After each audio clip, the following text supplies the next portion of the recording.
intelligencesquared.com. Thank you to all four of you. And I've now got the results here of the audience vote from before the debate. And you'll be interested to know that those in favour of the motion that democracy is India's Achilles heel, that's Patrick and Suhail's side, is 117.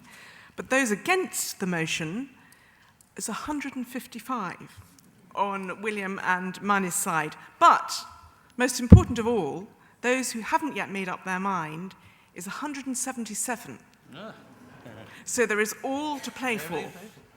And now you have a chance yourselves to influence the debate, to make a very brief point, or to ask a question to draw out our speakers. Please wait for the microphone. We've got between 20 and 30 minutes, so not very long. So this is your chance. Do take it. And who would like to make points? Yes, there's a lady here. Anyone else? And lady there. And a hand right at the back, a gentleman right at the back. We'll take those three to start with. Thank you, Bridget. My name's Rani Singh, and I've just written a biography of Sonia Gandhi, which is due to be published quite soon. It was published last week in America. And I'm sure all of you on the panel will be pronouncing on it fairly shortly, so we'll be speaking on a panel. We don't allow product placement here. Except by money for my books. So I have been looking at the idea of dynasty and democracy over the last year and a half. And Suhail and Patrick, while you make a very compelling argument and you produce some irrefutable evidence, what I'd like to ask you is, please, and it's a serious question, what is the next step? How would you fix the ills given the entrenched problems in Indian society? Okay, thank you. Here, question here. Hi, my name is Shauravi Malik, and this is one of the few IQ2 debates that I've been to where both sides agree on at least one thing, which is that we need to reform Indian democracy.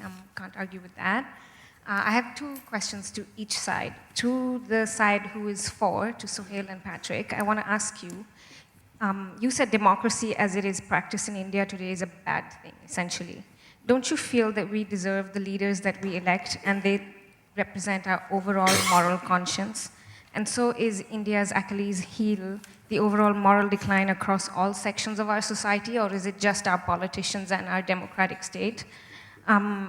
Second question I want to ask you is, what do you feel about the fact that the system seems to be working and that some people are at least landing up directly in jail as opposed to being politicians? And the question to the side which is against is that I fail to be convinced by some of the logic that you mentioned on your side. William mentioned that there are people fighting, dying, gunned down, and tortured while fighting for democracy. I wanted to ask you your view, William, on the democratic state in India having to resort to all of the same means on its own people in the Northeast, Kashmir, Chhattisgarh, and Gujarat. Thanks. Thank you. And you've got a microphone up here, yes. Hi, my name is Bonnie. Just a question to the House. We've had our own version of the Arab Spring, which was the Anna Hazare's anti-corruption activism. Can you speak up so we can all hear? Yeah, I was saying that India had its own version of Arab Spring, which was the anti-corruption activism by Anna Hazare. Just wanted to know which side of the House would like to stake ownership of that event with regards to what we've had the discussions today. Thank you. Thank you. Thank you. Okay. Let's start with you, Suhail, and go along.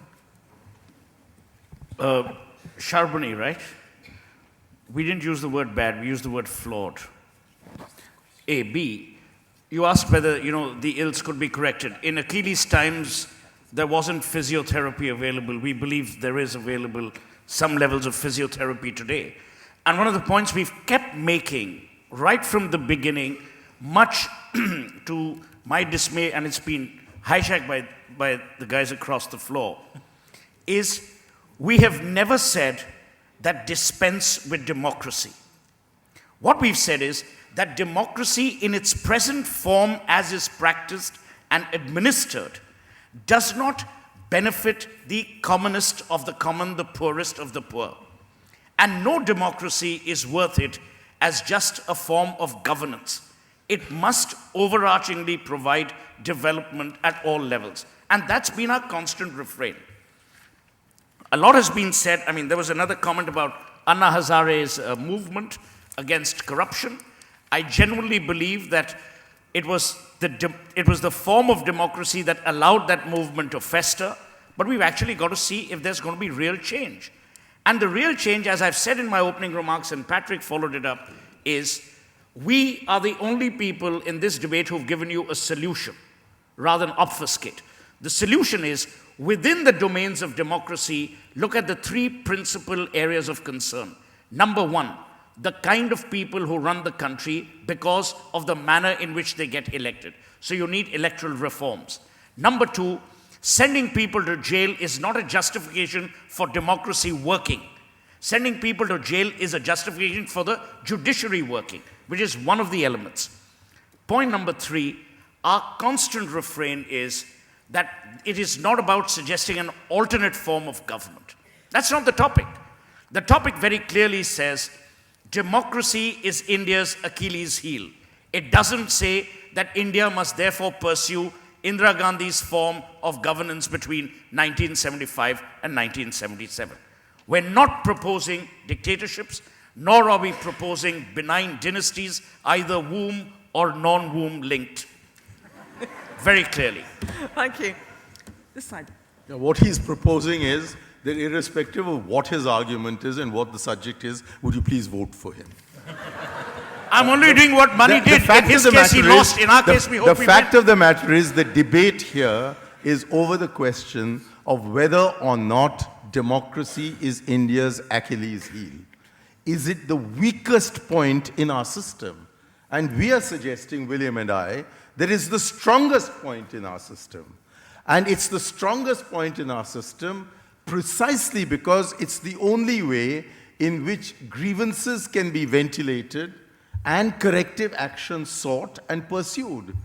That's the great thing about democracy. Not that we provide a perfect answer, but that we provide a perfect way of searching for answers. In any other system, this is not permitted. So when things go wrong, it doesn't become self-correcting. It's all been said by Patrick French. It's a self-balancing ecosystem. Okay, Patrick. I find it hard to say a word against money because he quotes me so cleverly and wisely back to the audience. But to try and answer a few of the questions, I mean, how do you fix democracy in the way that it's gone wrong in the last 10, 15, 20 years? I think there are three very basic things. One is the establishment of the rule of law. There are large sections of India, particularly in the north and in central India, where there is no rule of law. You have to have accountable representative government, where every community feels that they are being spoken for in Parliament. That is clearly no longer the situation in the way that it was in the 1950s and 60s. And above all, you have to have a functioning state. And particularly in the parts of East India, which are now controlled by Maoist guerrillas, the state is not functioning at all. You asked the question of surely India gets the leaders it deserves.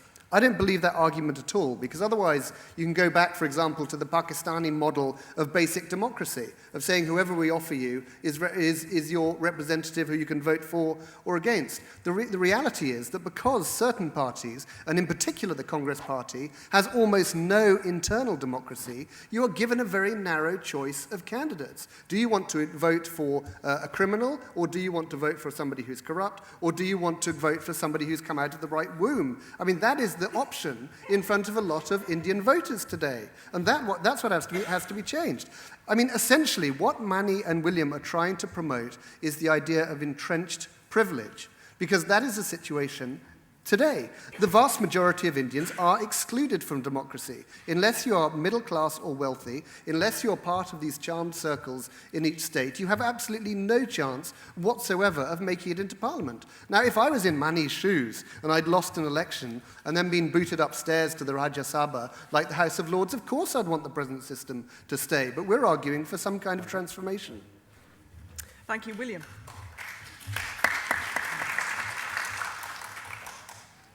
There was an interesting question about Anna Hazare, and I think it's a very difficult one, and I haven't made up my own mind on Anna Hazare at all.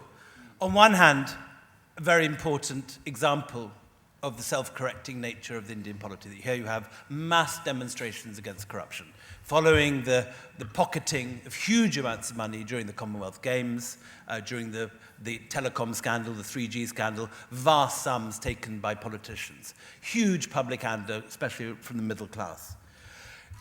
All to the good. On the other hand, Anna Hazare is not a Democrat. He is self-appointed in his village. He flogs anyone who drinks against the law. And he has turned mocking elected politicians and putting a quango over elected politicians into the central plank of his movement.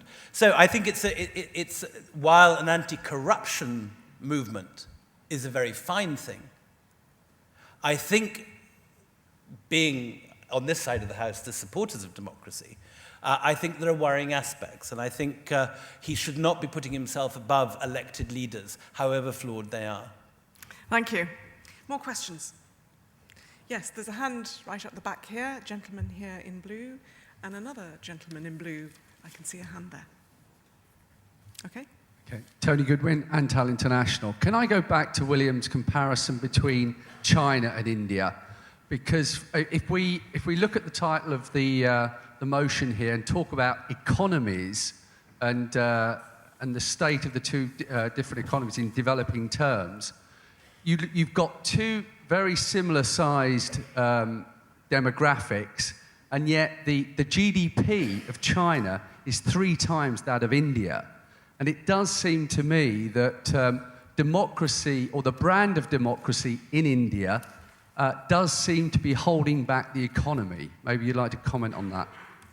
Okay, thanks. Yes, there. Hello, my name is Pankaj Vaishnavi, and this is a comment for Mr. Patrick French. I think that the correlation that you saw in your data between age and heredity, I think it's spot on. But I guess you've drawn the wrong conclusions from it. This is seen in all kinds of occupations in India, this correlation that you've seen. Sons of doctors become doctors. Bollywood stars want their sons and daughters to become Bollywood stars.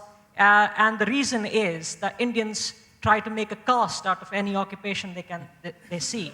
It's a very common Indian tendency to do, and I think that's what you have hit at in your data. It's nothing to do with the democracy part of it. Thank you.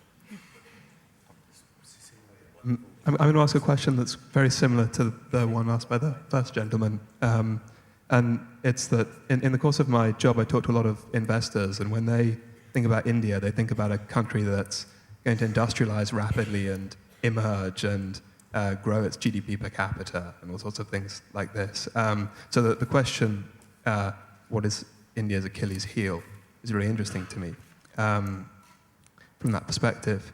So the question I'd like to ask, particularly to the audience's right-hand side of the panel at the front, is, well, if political infighting and corruption and nepotism are not a risk to that sort of investor vision for India, what is its Achilles heel?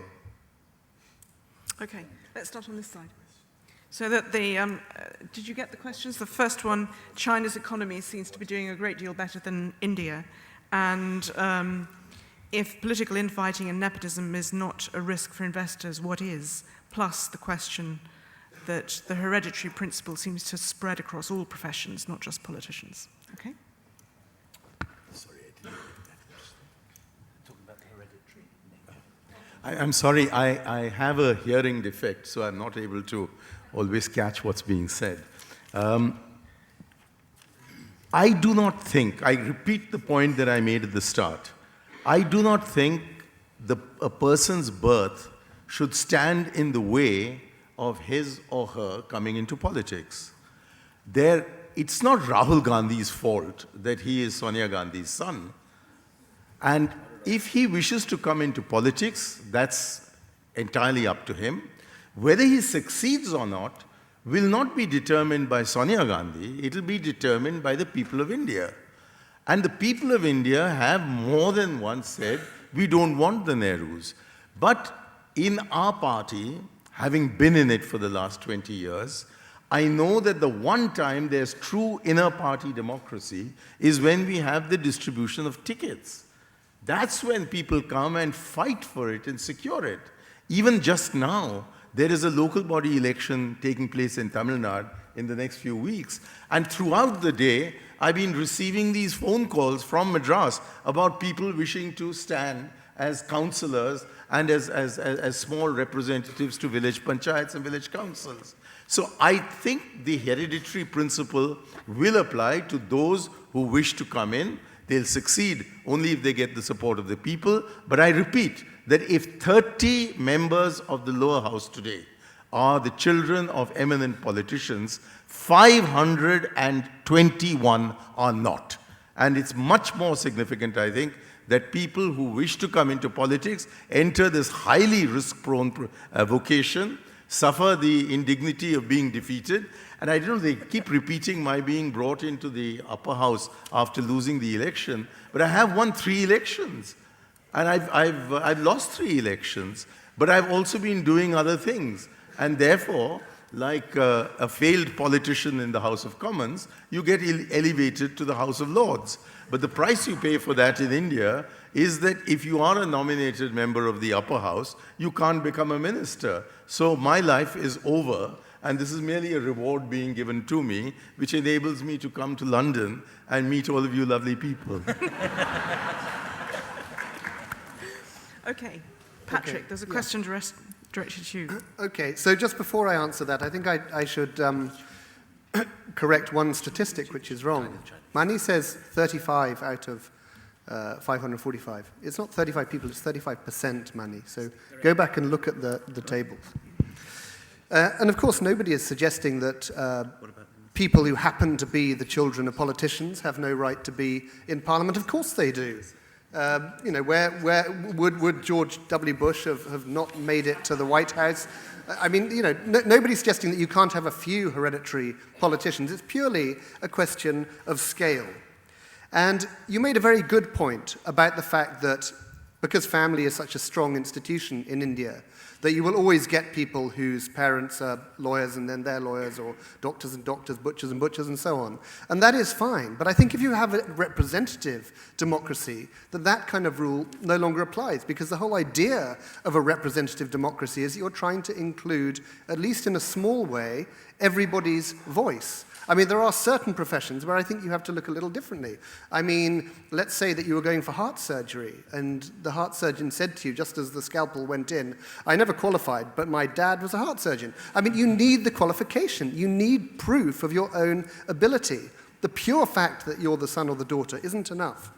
And on the very first question, maybe Suhail can expand a little. I don't think the disparity between India and China in terms of GDP is as much as you suggested. It's more between sort of 8% and 10 to 11%. But it is true that because democracy increasingly does not function properly, because some states are so badly managed that they don't really run at all, there is a real problem with in particular, with direct inward investment. And that is something that, again, is a very poor spin-off of the way in which democracy has gone wrong in recent years. William, a chance. Let's just give William a chance to come in on that first. I'd say I think it's a very, very dangerous idea, the idea that democracy is holding India back economically. What held India back economically was the economic policies pursued by various governments in the 1970s and 1980s. Those policies are no longer being followed, and the Indian economy is growing with accelerating speed. I think India cannot be compared with China for a whole variety of reasons. India has never been a united country in the way that China has historically. The Mughals ruled most of it, but not all of it. Ashoka ruled most of it, but not all of it. For most of the history of India, it has been thousands of little states. China, for most of its history, has been one state. It has one script, one official language, no major religious divisions.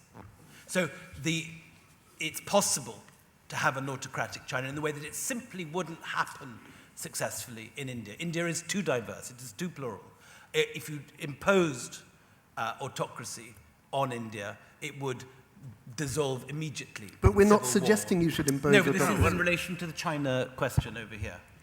And so I think it's an extremely dangerous idea that democracy is holding India back. I think it is not. It is specifically the wrong-headed economic policies, protectionist policies pursued in the 70s and 80s.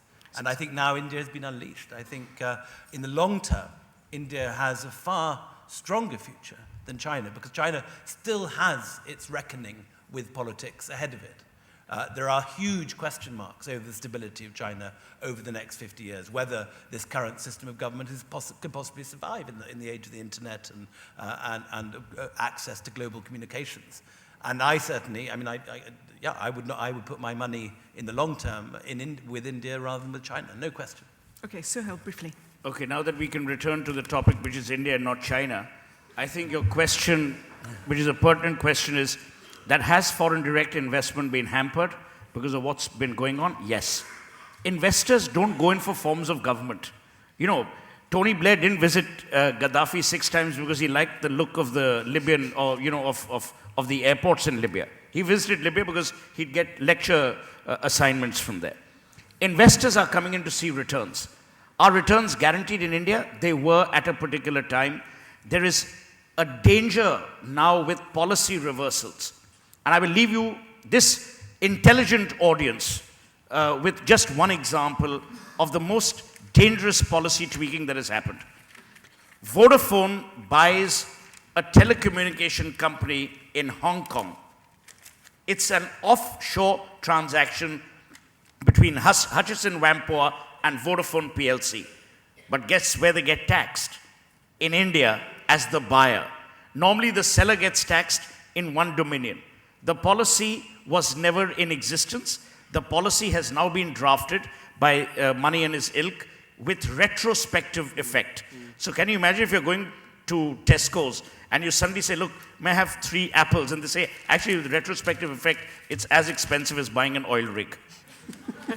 Thank you. We have a very quick round of other questions. I can see one hand up here, and gentleman in grey there, and man in the front row here. Yep. Farooq Hussain. Question to William Dalrymple and Manny. Manny, you said Narendra Modi was as bad as, nothing was as bad as Adolf Hitler or Stalin. Surely isn't Narendra Modi as bad as Hitler and Stalin, given his pogroms in the state he rules? And question for William, which was initially asked by the lady earlier on and wasn't answered. Surely India itself is imploding in Kashmir. You've had the equivalent of the Arab Spring. The Kashmiris asked for their freedom, and the Indian security forces shot them down. In Gujarat, people haven't been able to oust Modi. They've voted for him, and you've got the dictatorship of the majority, and that reiterates Seth's point in relation to the Human Development Index, surely. Okay. Thank you. At the front here. Thank you.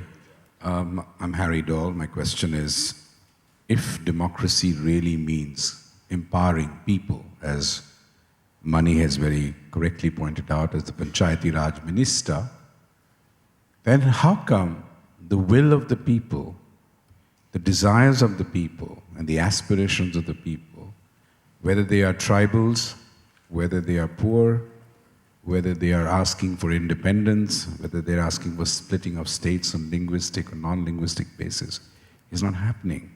Why is the state oppressing people across the country? Okay. Gentleman here. I wonder if the elections themselves are properly conducted, and doesn't the answer to that question give us the answer to the question we're debating? Patrick, do you want to start? Briefly. Actually, do you mind start? Okay. The elections are very properly conducted. It's just the people who take part in them that worries me. And for that, and I'm saying it seriously, which is what I said in my opening remarks, you need electoral reforms. You need certain levels of qualifiers.